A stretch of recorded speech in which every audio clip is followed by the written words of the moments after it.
Ada penonton muslimin muslimat yang dirahmati Allah.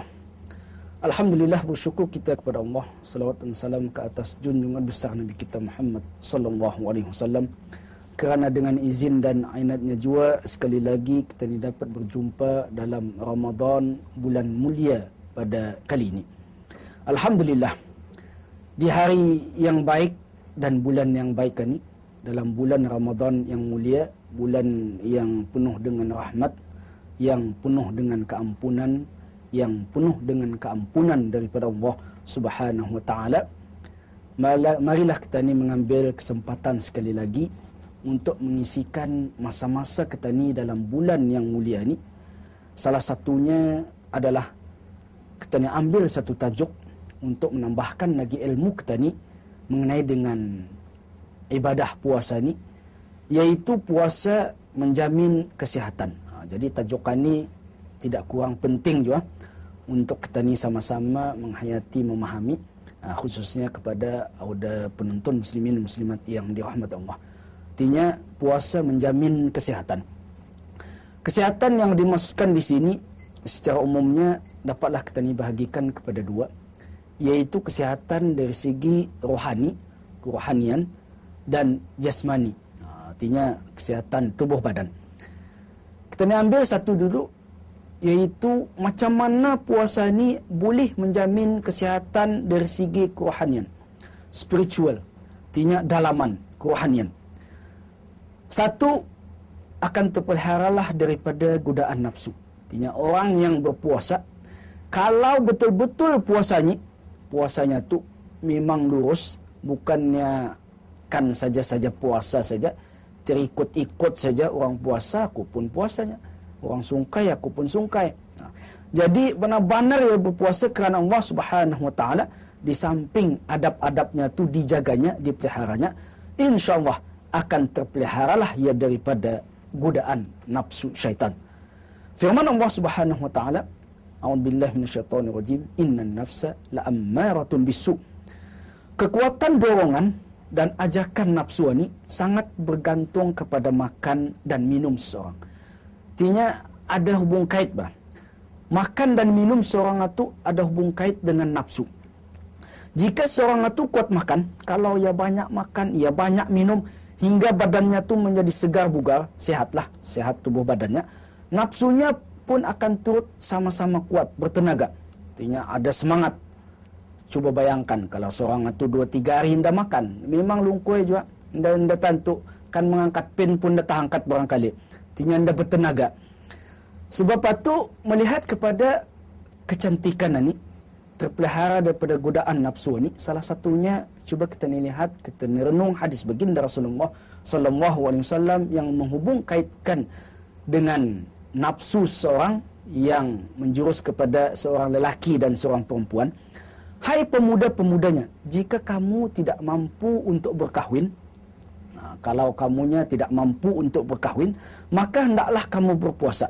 Kerana berpuasa itunya dapat melemahkan hawa nafsu sebagai perisai. Artinya katakanlah, seorang pemuda yang kuat makan minumnya, tenaganya, nafsunya pun kuat, payah sedikit.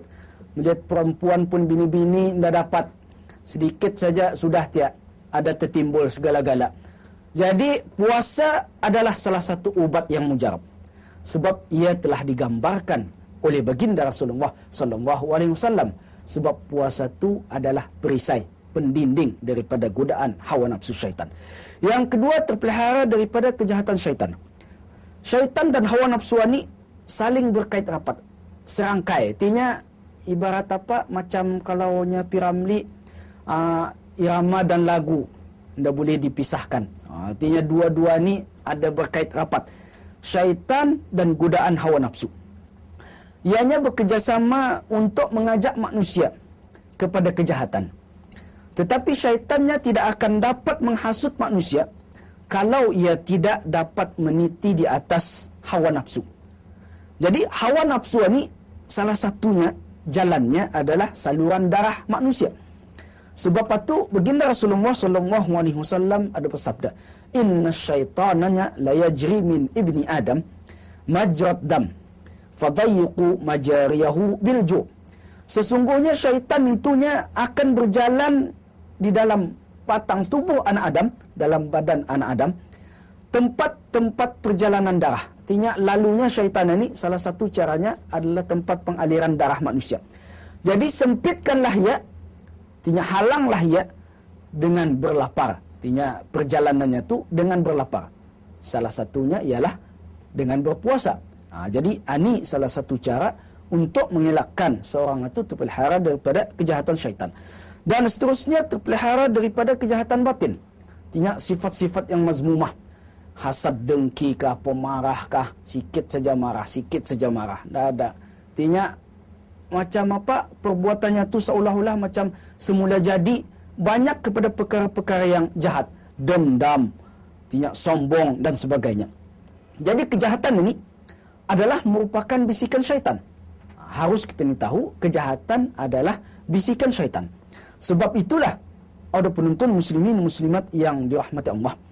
Salah satu ubat yang mujarab, artinya salah satu ubat yang mujarab untuk mengelakkan perkara-perkara ini berterusan, artinya ia banyak sabar, artinya ada lagi ada sifat marah, hasad, dengki dan sebagainya. Amalkanlah rawatan baginda Rasulullah sallallahu alaihi wasallam supaya seorang itu berpuasa. Banyakkan berpuasa. Sebab ini adalah cara yang mujarab seperti yang diajarkan oleh baginda Rasulullah sallallahu alaihi wasallam. Ada penonton muslimin muslimat yang dirahmati Allah. Yang kedua, macam mana boleh puasa tu menjamin kesihatan jasmani, tubuh badan. Artinya tubuh badan kita ini macam mana boleh sihat? Dari segi logiknya, apa pulang puasa ni kan sihatnya? 12 jam dah makannya, berapanya? Sakit adalah bukannya kan sihat. Tapi baginda Rasulullah sallallahu alaihi wasallam ada bersabda, "Sumu tasihhu." Berpuasalah kamu, nescaya kamu akan sihat, segar. Jadi ini jelas. Baginda Rasulullah sallallahu alaihi wasallam adalah manusia yang benar. Kata-katanya sentiasa benar. Yang indah sihat adalah puasanya tu yang salah. Puasa tu yang salah, bukannya baginda Rasulullah sallallahu alaihi wasallam. Sebab itu dihubung kaitkan lagi dengan kaedah perubatan kesihatan jasmani ini dengan berpuasa adalah hadis baginda Rasulullah sallallahu alaihi wasallam. Al-ma'iddatunya baitud da wal hamidatu ra'sud dawa. Ma'iddah tu perut ni, perut kita ni adalah sumber penyakit. Bagi watir bunyinya. Dan berpantang itu adalah sumber obat. Sebab apa? Kenapa boleh jadi perut ani sumber penyakit? Sebab semua akan ditalan. Ia ibarat pepatah, dunia akan ditalan bah. Lebih-lebih lagi waktu sungkai. Semua sekali habis semacam air-airan. Air piasau kah, air apakah, air nisan kah, air kunyit kah kalau boleh diminum. Orang beranak yang selalu minum air kunyit. Waktu puasa ada orang minum. Jadi berpantang atunya sumber obat. Salah satu cara berpantang adalah dengan berpuasa. Apabila seorang itu berpuasa, artinya ia tidak makan minum bah. Itulah masanya untuk ia rehat. Inilah masanya untuk ia rehat. Sebab itu pakar perubatan moden ada mengatakan pencernaan makanannya perlu direhatkan. Artinya perut kita ni yang sentiasa ada rehat makanan ni. Cuba bayangkan waktu di luar bulan Ramadan, payahkan rehat makan bah. Sebab apa kejual manusia tu full. Minum pagi pukul 10 pagi, tengah hari, minum petang pukul 3, balik kerja minum. Lepas main bola lagi, minum lagi. Tak ada rehat-rehat. Tidur saja rehat. Kalau 10 jam ya tidur, 10 jam juga rehat. Jadi, inilah salah satu cara perubatan moden yang ada untuk menjamin kesihatan manusia. Yang cantiknya lagi, kalau puasa ditinjau dari segi kesihatan. Dari segi kesihatan. Beberapa pendapat kesihatan, pakar kesihatan, baik timur maupun baratnya, ada menceritakan mengenai dengan perkara ini. Dr. Abdul Aziz Ismail, puasanya merupakan satu-satunya ubat yang dapat mengatasi penyakit gangguan usus yang berpanjangan dan untuk mengatasi kesan yang ditimbulkan oleh minuman keras. Dan puasa juganya boleh mengurangkan berat badan, boleh mencegah penyakit kencing manis dan boleh mencegah penyakit darah tinggi dan sakit jantung. Dan Dr. Muhammad Al-Zakhawari, pakar kulit Universiti Kairo, Mesir, ada mengatakan beliau sering menghubung-kaitkannya penelitiannya hubungan antara makanan dan kulit. Puasanya dapat mengelakkan penyakit kulit, sakit paru-paru. Dan Dr.